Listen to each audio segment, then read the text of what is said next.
아이고 너무 부러워 너무 부럽습니다 이게 보통 부러운 일이 아니에요 이게요. 여러분 요나가 어떤 사람이냐? 요나는요 사실은요 가스헤벨이라는 지역에서 태어난 사람입니다.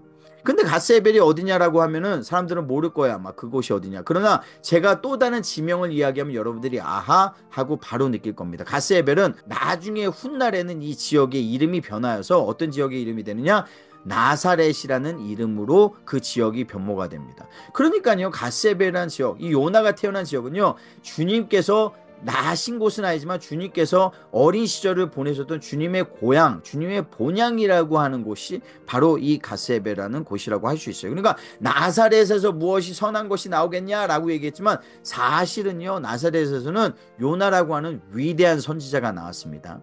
근데 이 요나라는 선지자가 정말 재밌습니다 여러분. 정말 특별합니다. 그리고 요나의 모습이 사실은 우리의 모습과 어떠한 선지자보다 많이 닮아 있어요. 여러분 한번 생각해 보십시오. 구약에는요 39권의 구약 책이 있습니다. 그 39권의 책 중에 17권이나 되는 책이 선지서라고 부르는 책입니다. 17권이 선지서예요. 이 선지서를 대선지서, 소선지서로 나누지만 그 의미는 중요하지 않습니다. 근데 중요한 의미가 한 가지가 있어요. 뭐냐? 17권의 선지서가 있는데 이 모든 선지서는 공통점이 있어요 여러분. 하나님의 말씀을 대언하는 내용들이라는 겁니다. 선지서라고 부르는 이유 자체가 거기에 있는 거예요. 선지서라고 왜 부르냐? 하나님의 말씀을 대언하기 때문에 선지서예요. 선지서를 우리가 읽는 것은 하나님의 말씀이 가장 특별하게 가장 입체적으로 그 안에 담겨 있기 때문입니다. 그래서 이걸 우리가 선지서라고 부릅니다. 요나서가 선지서입니다 여러분. 그런데 놀라운 거 아세요? 요나서에는요 하나님의 말씀이 한 절밖에 들어가 있지가 않습니다. 요나서가 분명히 선지서예요. 이게 분명히 선지서인데 하나님의 말씀은 1장 2절 단 한 절밖에 들어가 있지 않은 아주 희한한 선지서입니다. 이 선지서가요. 그러니까 하나님의 말씀이 거의 없는 유일한 선지서가 바로 이 요나서라는 겁니다. 근데 거기에서 특별한 점이 멈추지 않습니다. 요나서가 더욱더 특별한 건요, 여러분 선지자가요 하나님의 말씀에 거역하는 선지자 보셨어요? 어느 선지자가 감히 하나님의 말씀에 거역하고 반항하고 하나님의 말씀에 불순종하는 선지자를 보셨습니까? 아무도 없어요. 그런 선지자는요. 그런 선지자는 애초부터 선지자라고 부르지도 않습니다. 그런데 선지서를 쓴 사람들을 얘기하는 거예요 여러분. 선지서를 쓴 사람들 중에요. 그런데 여기에 나와 있는 이 요나라는 사람은요 특별하게요 하나님의 말씀을 거역한 선지자입니다.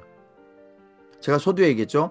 우리하고 많은 면에 있어서요 요나서를 사랑하지 않을 수밖에 없다니까. 사랑하지 않을 수가 없어요.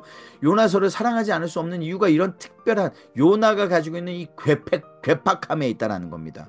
근데 이 요나를요 주님이 정말 특별하게 사랑하십니다. 하나님이 정말 특별하게 사랑하세요. 그것도 저와 여러분하고 똑같습니다. 아니 우리가 항상 순종하며 살지 않아요. 항상 하나님의 뜻대로 순종하면서 하나님이 원하신 대로 하나님의 기쁨 위해서 다 100% 살아가지 않는데, 그런데도 불구하고 나만 왜 이렇게 사랑할까? 라고 느껴지는 그런 순간이 있습니까? 없습니까? 그런 순간이 있으니까 여러분이 전도사로서 이런 것도 지금 그 예배도 인도할 수 있고 진짜 홀로 성가대가 돼가지고 하나님을 찬양할 수 있는 영광도 얻고 하는 거 아니겠습니까? 하나님이 나를 특별히 사랑하기 때문에. 특별히 사랑하지 않으면 이런 일이 일어나겠어요? 일어나지 않을 거예요. 특별히 사랑하기 때문에 이렇게 이루어지는 겁니다. 여러분 세상의 기준으로 보면은요 불행해져요. 세상의 기준으로 보면은 이런 거 말이 안 됩니다. 제가 농담하는 것처럼 보이죠? 제 얼굴 보십시오. 이게 농담하는 얼굴입니까? 저는 농담하는 게 아니에요 여러분. 하나님의 기준으로 본다라 그러면은 이거는 어마어마한 특권이란 얘기입니다. 왜 나만 이렇게 사랑을 할까? 왜 나를 이렇게 특별히 사랑할까? 주님께서요 3번이나 반복한 말씀이 있습니다. 대선지자라 대제사장이라든지요 유대 지도자라든지 이런 사람들에게 3번씩이나 신약 성경에 반복되어 나오는 얘기가 있어요. 그게 뭐냐? 내가 요나의 기적 외에는 너에게 아무것도 보여줄 것이 없다라는 말씀을 3번씩이나 하신다는 말씀이에요. 요나는요 여러분, 그리고요 다른 사람이 경험하지 않은 것을 경험한 사람입니다. 요나는 큰 물고기에 들어갔다가 물고기의 뱃속에서 사흘 낮밤을 있다가 나온 사람이 요나예요 여러분. 어떤 선지자가 이런 것을 체험을 했을까? 제가 이걸 비교해 보자면은 야 어떻게 이렇게 특별한 일을 경험을 했을까? 다른 이 정도의 특별한 걸 경험한 사람을 찾아보고 내가 무엇을 행한 것이 아니라 특별한 걸 내가 직접 체험한 걸 얘기하는 겁니다. 체험한 걸 얘기했을 때, 그랬을 때 없어요. 아무도요. 비할 사람이 없습니다. 글쎄요, 이사야 선지자가 3년 동안 나체로 발가벗고 다니면서 말씀을 전한 거, 이게 정말 특별하죠. 그런데 이게 요나의 뱃속에서, 그 큰 물고기의 뱃속에 들어가 있다가 나온 그런 체험과 비교할 수 있는 것일까요? 근데 거기에서 끝나지가 않습니다. 사실 전승에 의하면요, 성경에 나오지 않지만 학자들이 이야기하는 역사적인 유대 문헌에 의한 역사적인 배경에 의하면요, 이 요나는요, 여러분, 한 번 이렇게 고래라고 얘기하는 큰 물고기의 뱃속을 통해서 나온 그 부활을 한 번 경험한 사람이 아닙니다. 사실은요. 요나가 누구냐면은요, 엘리야가요, 여러분, 사르밧 과부의 아들이 죽었다라고 해가지고 엘리야에게 달려옵니다. 그리고 그 내용을 아실 거예요. 엘리야가 그 사르밧 과부의 아들을 구해냅니다. 죽은 아들을 다시 살려냅니다. 엘리야가요. 그 장면을 기억하시죠? 그 엘리야가 죽은 아들을 살려냈는데, 그 죽은 아들이 전승에 의하면, 유대 역사 책에 의하면은요, 그 아들의 이름이 바로 요나입니다. 여러분, 그 아들이 바로 이 요나예요.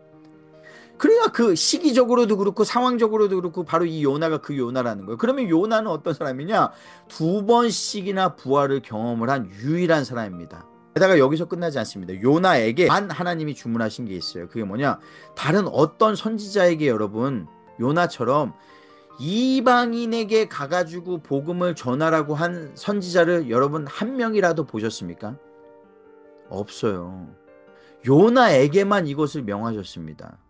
예레미야에게 그러한 네가 이방인에게 증거가 되리라고 하는 말씀을 전한 적이 있어요. 이사야에게도 네가 이 모든 네이션, 모든 사람들에게 나의 그 빛이 이방의 빛이 될 것이라는 그 말씀을 전한 적이. 그러나 요나에게처럼요, 네가 직접 니느웨에 가가지고 복음을 전하라고 한 선지자는요, 요나 외에는 없습니다. 여러분, 이렇게 많은 은혜를 받았어요. 요나를 특별하게 주님이 사랑합니다. 하나님이 요나를 정말 특심하게 생각을 합니다. 기가 막힌 게, 요나를 부러워하지 않을 수가 없어요. 그리고 저와 여러분이 앞으로 요나와 같은 이러한 열매를 맛보게 주님의 이름으로 축복을 드립니다. 무엇이냐? 요나는 다른 어떤 선지자와 달리 가가지고요, 진짜 몇 마디 하지도 않았어요. 회개하라, 요 한마디 했는데 그 나라 전체가 왕부터 시작해서 옷을 찢고 머리에 죄를 뿌리고 전체 나라가 다 회개를 해가지고 그 나라에 부흥이 일어나 버립니다. 아유, 너무 부러워, 너무 부럽습니다. 이게 보통 부러운 일이 아니에요. 이게요, 이렇게 열매를 직접적으로 체험하고 맛볼 수 있었던 건 요나 외에는 아무도 없습니다. 이토록 특별한 사람이에요. 그리고 이토록 특별한 사람이 이 요나서라는 책을 직접 썼습니다. 근데 직접 썼는데 여기에 다른 16권의 선지서와는 달리 이 요나서에는 하나님에 대한 얘기가 별로 없어요. 하나님의 말씀이 한 구절밖에 안 나옵니다. 온통 무슨 얘기라고요? 나에 대한 이야기입니다. 요나 자신에 대한 이야기입니다. 마치 요나 자신에 대한 이야기처럼, 이야기 책을 읽는 것처럼. 그래서 어린아이들이 구약 선지서 중에 가장 좋아하는 책이 요나서예요. 이 물고기 속에서도 나오고 별의별 일들을 요나가 다 겪거든요.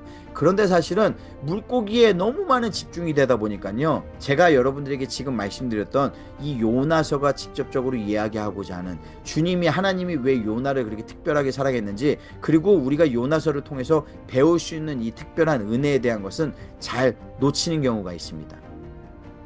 하도 그 큰 물고기가 너무나 특별하기 때문에요. 근데 여러분, 이제 여기에서 우리가 집중해야 될 내용이 있어요. 집중하고 깨달아야 될 내용이 있습니다. 요나가요, 왜 자기가 부끄러운 일이에요. 너무나 부끄러운 일이거든요. 이렇게 부끄러운데도 불구하고 자기에 대한 이야기를 이렇게 낱낱이 상세하게 기록을 했을까요?